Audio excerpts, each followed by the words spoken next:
Sahwat politik sering menolak untuk pensiun, bahkan ketika rakyat sudah memberikan jawaban di kotak suara.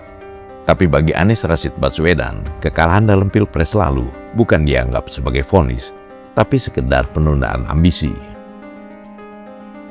Di saat pemenang fokus mengurus bangsa, Anies justru sedang memoles topeng baru. Ia kini sibuk menjahit narasi, mencoba tetap relevan di tengah panggung yang sebenarnya sudah mulai meninggalkannya. Publik tentu belum lupa bagaimana ia bermain di panggung debat dengan gaya bahasa yang merendahkan. Ia bersama Ganjar Pranowo pernah mencoba menerkam wibawa Prabowo Subianto lewat skor 11 dari 100. Sebuah upaya terencana untuk mengecilkan dan menembak mati karakter lawan di depan jutaan mata. Mas Anies gak usah takut. Disebut aja angkanya berapa gitu loh. Kayak saya gitu loh. Jangan di bawah 5, sebut aja berapa. 11 mas, dari 100. Namun ironisnya, senjata 11% itu justru menjadi bumerang yang membuatnya terhempas keluar lingkaran kekuasaan. Kini setelah kalah telak, ia harus menelan ludah sendiri dan menonton dari jauh sosok yang pernah ia beri nilai rendah tersebut. Lihat saja manuver terbarunya, memanfaatkan isu-isu negatif ekonomi belakangan. Anies tiba-tiba muncul sebagai pengamat dadakan lewat akun media sosialnya. Assalamualaikum warahmatullahi wabarakatuh. Teman-teman semua, izinkan saya berbagi pandangan. Saya mengikuti dengan seksama apa yang sedang terjadi di negeri ini. Dan terus terang kondisinya tidak baik-baik saja. Rupiah jatuh ke titik terendah sepanjang sejarah. Harga-harga naik, kesempatan kerja menyempit, daya beli rumah tangga melemah, tabungan tergerus. Dan ini berdampak pada hajat hidup orang banyak. Tantangan di depan juga masih panjang. Geopolitik yang memanas, konflik membayang di Timur Tengah, dan para ilmuwan mengingatkan El Nino terkuat dalam sejarah pengamatan itu sudah ada depan mata. Satu ujian saja berat, saat ini beberapa datang bersamaan, maka beratnya berlipat. Dalam situasi seperti ini, yang paling dibutuhkan pasar dan publik adalah satu hal, kepastian. Bukan ketenangan semu, bukan masalah yang ditaburi gula-gula, tapi kepastian yang lahir dari transparansi dan kejujuran. Dari arah yang jelas, dari pemerintah yang tahu akan kemana negeri ini dibawa.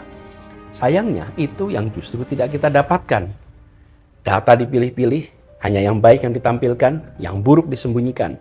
Komentar pejabat soal situasi serius sering terdengar enteng bahkan bercanda. Kebijakan berubah-ubah, hari ini begini, besok berbeda. Pasar bingung, publik bingung, investor menahan diri bahkan sebagian kabur. Keteladanan juga tidak hadir. Di saat rakyat diminta berhemat mengencangkan ikat pinggang, pemerintah justru sibuk dengan hal-hal yang bukan prioritas. Pemborosan di atas, pengetatan di bawah. Ini tampak sebagai ketidakpekaan. Bahkan ia kembali menyinggung rupiah versus dolar di hadapan wisudawan Universitas Gadjah Mada. Lulus di tahun yang tidak mudah. Rupiah di kisaran 17.700.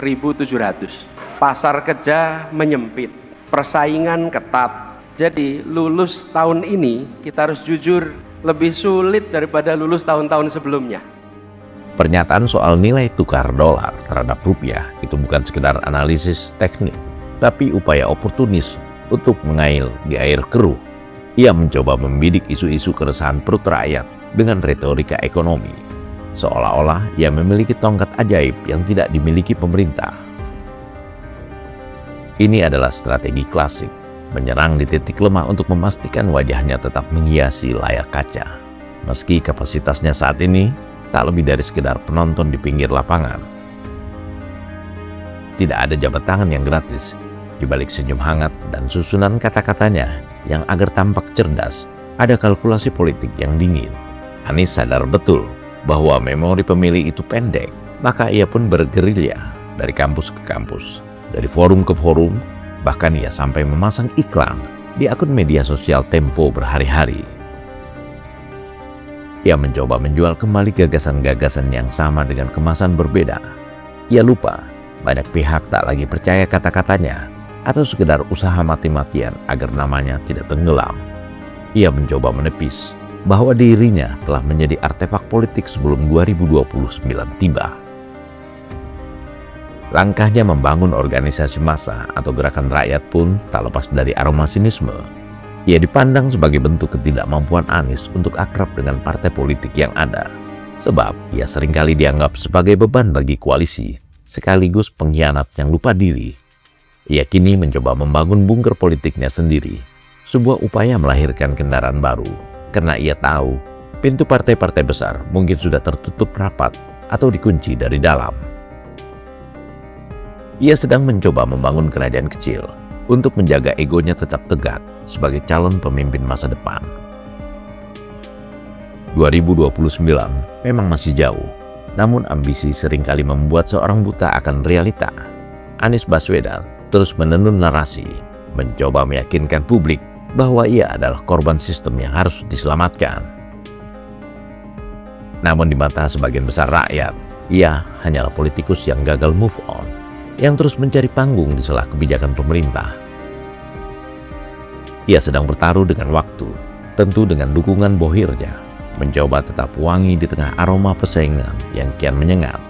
Karena pada akhirnya ada garis tipis antara kegigihan dan ketidakikhlasan menerima kenyataan.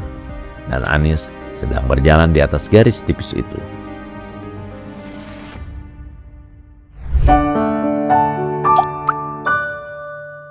Men of our time.